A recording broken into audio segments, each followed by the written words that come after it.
My dear brethren, how Meus blessed queridos irmãos, quão abençoados somos por estarmos aqui reunidos com a primeira presidência e os 12 apóstolos. Cada portador do sacerdócio presente, tenha ele 12 ou 112 anos, pode herdar a ordem celestial da vida de graças ao Salvador Jesus Cristo, sendo obediente às ordenâncias do Evangelho. Isso é maravilhoso e eu sei que é verdade. Vocês estão no comando do seu mundo. Com essa perspectiva diante de nós, considerem a seguinte história. Um rapaz cheio de ambição e energia matriculou-se numa boa universidade. Na época, ele era sacerdote no sacerdócio arônico. Sua meta era bem elevada. Queria ser médico. Seu objetivo era ambicioso, ele queria ser rico. Queria jogar futebol americano, por isso procurou os técnicos e acabou sendo aceito na equipe. Agora ele poderia ter o direito e reconhecimento e bajulação, como só acontece no mundo do esporte universitário. Era isso que ele tinha na cabeça. Contudo, dera pouca importância a algo que, no final, derrubaria suas grandes e vãs ambições. Ele tinha falhado em entesourar para o futuro. Tinha subestimado a importância da devida preparação, as exigências de frequentar regular e do estudo disciplinado, e o curso de Química da faculdade. As consequências foram rápidas e impiedosas. Tudo levou menos de 90 dias, e aconteceu assim.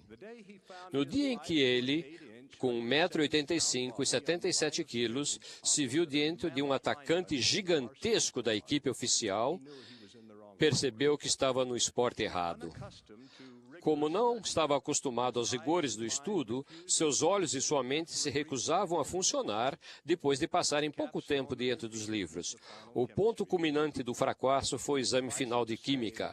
Basta dizer que, com suas respostas aleatórias para as questões de múltipla escolha, não chegou nem perto da nota mínima para aprovação. Ele fracassou fragorosamente. O trabalho árduo, uma missão que lhe abriu os olhos à perspectiva correta dos propósitos da vida, e a preparação incansável, por fim, superaram as consequências daquele breve período de insensatez. Até hoje, porém, ainda tenho pesadelos com aquele curso de Química. Felizmente, o Senhor mostrou-nos como evitar tolices e decepções semelhantes. Ele disse: escutai, ó povo da minha igreja, escutai, ó povos distantes, e vós, que estáis nas ilhas do mar, escutai juntamente. Preparai-vos para o que está para vir, porque o Senhor está perto. A doutrina da segunda vinda do Messias dá-nos grande incentivo para preparar-nos e viver corretamente. O Pai Celestial sabe que as recompensas prometidas incentivam seus filhos a realizar as obras de retidão, e os castigos prometidos nos dão medo de fazer coisas erradas. Assim são as revelações referentes à segunda vinda do Senhor. Essas revelações falam de sinais e maravilhas na terra e nos céus. Indicam que haverá tempos trabalhosos e eventos futuros de grande repercussão e duração. Mas o mais importante é que nos são feitas essas promessas sublimes. O Senhor terá poder sobre seus santos e reinará em seu meio.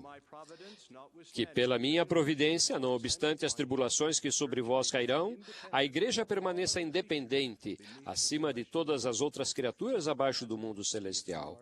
E, se estiverdes preparados, não temereis. Os portadores do sacerdócio são induzidos por essas promessas a prepararem-se a si mesmos e a sua família para a vinda do Senhor. Não há necessidade de ficarmos nervosos ou preocupados com os eventos que acontecerão na segunda vinda. Em vez disso, enchamos-nos de gratidão pelo conhecimento do que virá. Agradeçamos por estarmos no comando do nosso próprio mundo, sendo agentes do Senhor naquilo que Ele nos confiou. A fórmula para o sucesso é simples: ser fiéis, desimpedir a vida e entesourar para o futuro. Ser fiéis. Nós, como portadores do sacerdócio, cultivamos a gentileza e a linguagem afável. Somos homens que oram, santificam o dia do Senhor e conhecem a palavra de Deus. Pagamos o dízimo, jejuamos e fazemos ofertas de jejum generosas.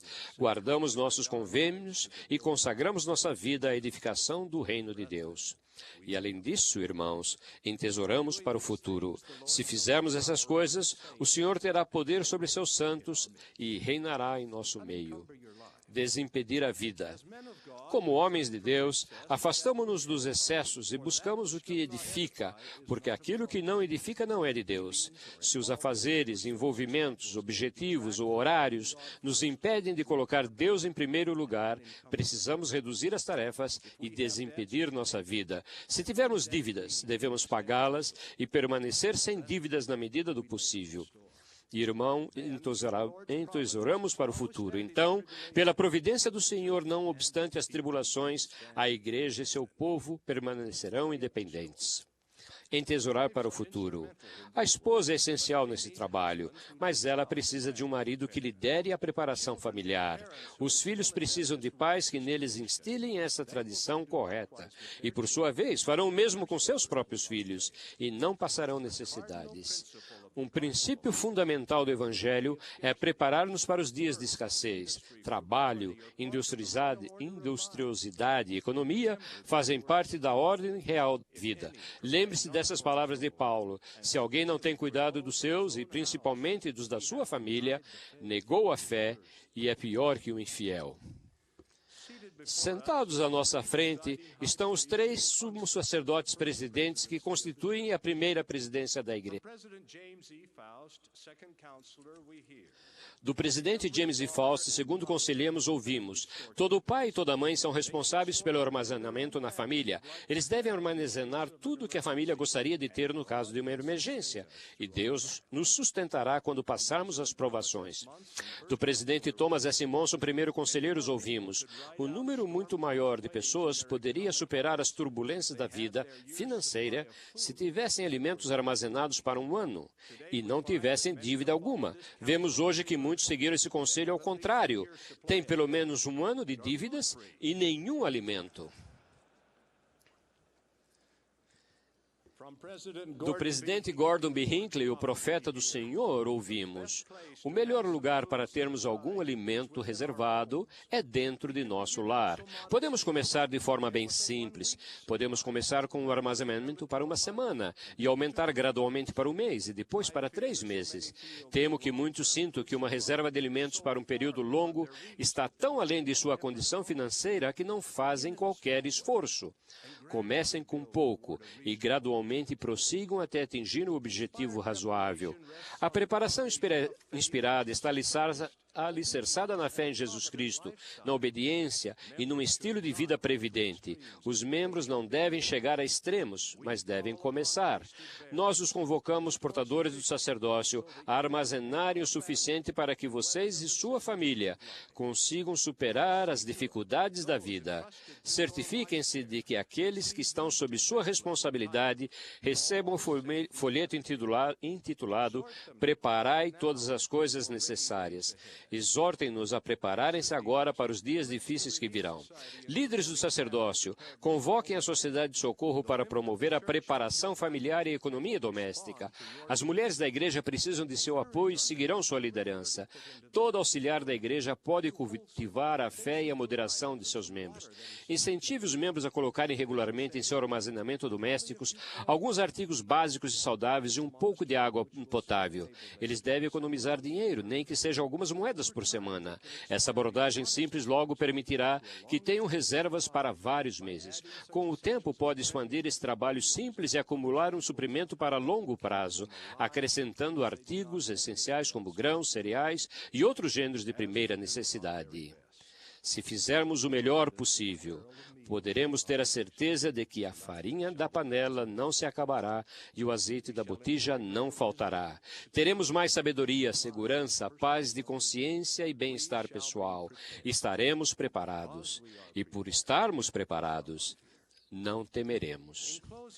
Para terminar, apresento-lhes a família de Luca e Patrícia Vaccarono. Eles moram numa pequena cidade perto de Roma, na Itália. Numa carta recente escreveram: decidimos, após alguma experiência, que era importante armazenar as coisas que usamos. Às vezes, temos de modificar nossos hábitos, passando a comer certos tipos de alimentos.